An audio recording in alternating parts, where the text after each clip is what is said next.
I really should start with an apology this afternoon. I had intended to get some stuff ready. I just haven't. I've actually been too knackered. What it was, I went away last weekend to Ibiza. 4 days and nights of constant drinking, drug taking, endless weird, perverted, incredibly twisted sex. Never again.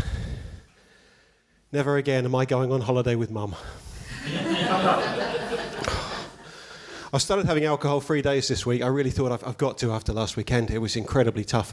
I had my first one yesterday. It wasn't as hard as I thought. I actually quite enjoyed it. In fact, I'm really looking forward to the next one in 2035. I've been having some trouble with my wife recently. We've been together a long time, and it's becoming increasingly apparent that we want different things in the bedroom. I mean, I'm quite happy, as long as it happens, to have it fairly plain. My wife's much more adventurous. And she wants really wild things like different pastel colours on each wall, chandeliers, even a shabby chic dressing table. As well as the decoration, of course, she is actually very genuinely sexually adventurous. I don't know if any of you know my wife, but probably a good many of you do, actually. But and she likes to get herself on film. That's a particular trick. And sometimes, if I'm very, very lucky, she sends me the link to YouTube.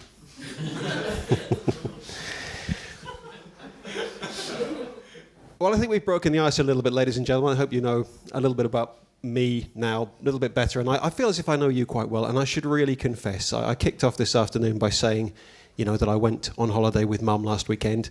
Obviously, that isn't true. No, it's just my way of dealing with the pain. It's actually, this is genuinely true. That's why I just lost it there a moment ago.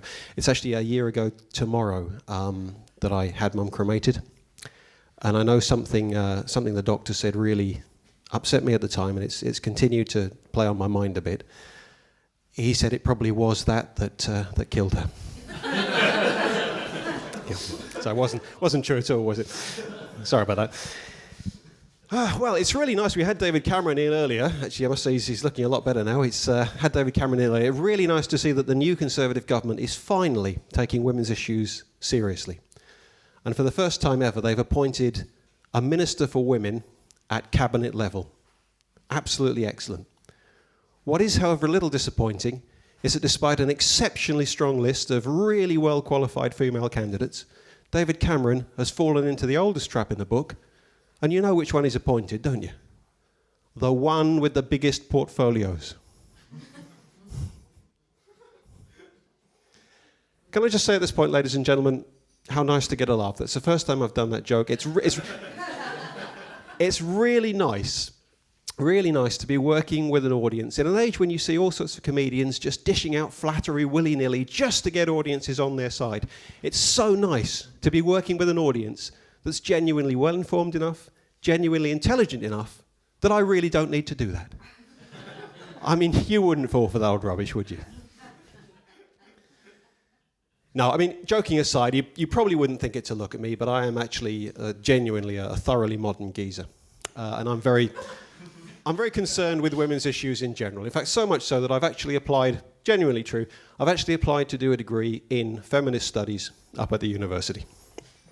And went along for my interview a couple of weeks ago and arrived a little bit early. And I found myself in the Faculty of Modern Feminism, outside a door marked Professor E. Pankhurst, Director, Faculty of Modern Feminism. I say I was a little bit early, and I was just amusing myself, just with a felt tip pen, just putting an S before the Pankhurst.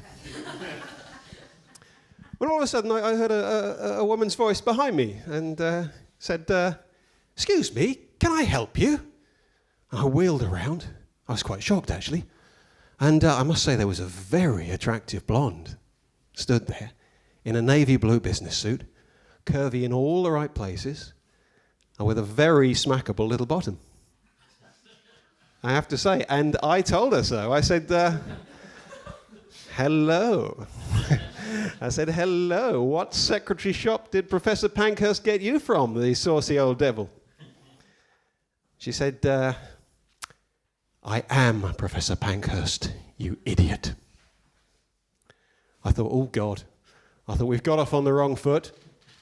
I thought, nobody's fault. Sometimes these things just happen. So I turned the charm up to the max. Very few women, let me tell you, very few humans, in fact, very few living creatures can resist me when I turn the charm up to 11. I said, I'm terribly sorry, Professor Pankhurst. I said, I'm Dave Hughes. I said, I've come for my interview for the degree in modern feminist studies. She looked me up and down, and she said, well, I'm sorry, I've only just met you, but I'm afraid to say I think you're completely unsuitable to read modern feminism. I was a bit shocked. I said, what makes you say that? She said, well, it's obvious to me, I've only just met you, but it's obvious to me that you adopt a patronising, trivialising attitude to women, and you clearly view them as nothing more than sex objects. I was actually very offended. I said, excuse me, my dear. I said, excuse me, my dear. I said, I do not patronise women. I do not trivialise them. I was really rolling now. And I said, I most certainly do not think of women as merely sex objects.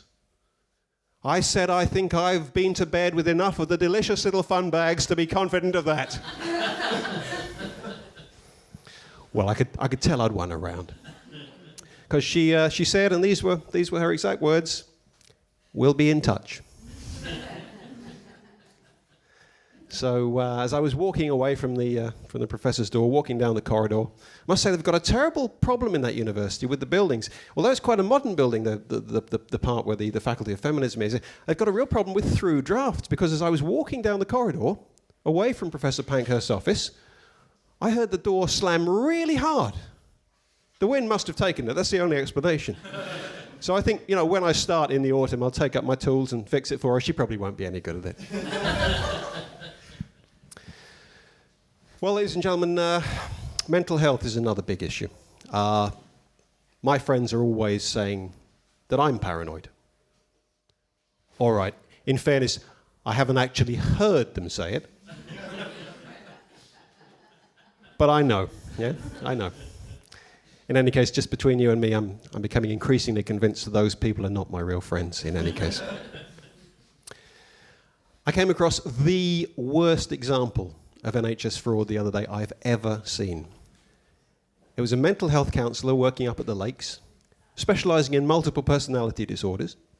Turns out for the last 25 years, this guy has been invoicing the trust £250 a session for each of his clients' individual personalities. Absolutely shocking behaviour. My teenage daughter phoned down from her bedroom the other day. This isn't unusual in our household. She phoned down from her bedroom. I said, what is it now? She said, my minibar needs restocking.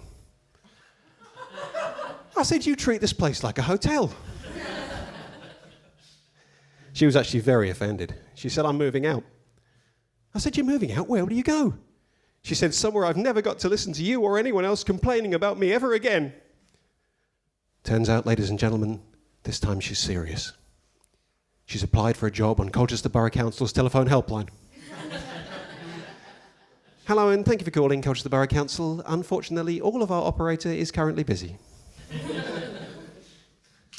I was a bit sharper with my daughter than I should have been, in fairness, because she touched a nerve, you see. I do actually quite genuinely work in a hotel, and it's pretty difficult at the moment. We've got a new boss, a guy called Ian, been chucking his weight around, making a real dick of himself. Very picky.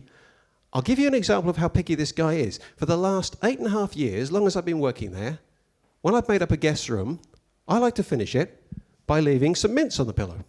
Okay? And now suddenly, according to Ian, he's getting complaints from the vegetarians.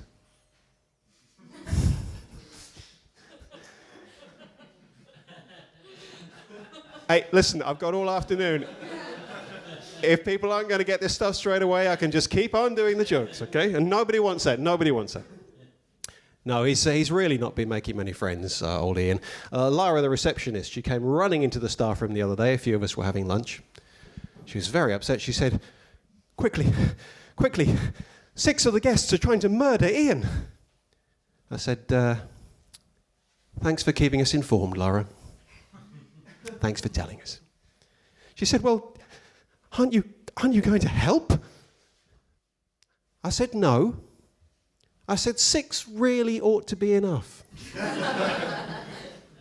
Some of you may recognise that joke adapted from a Les Dawson mother-in-law gag circa 1974.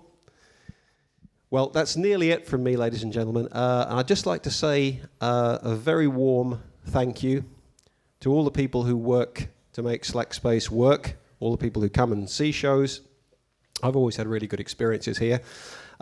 People say that comedians are very narcissistic, that we're egotistical, that we're only obsessed with our own gratification and nothing else.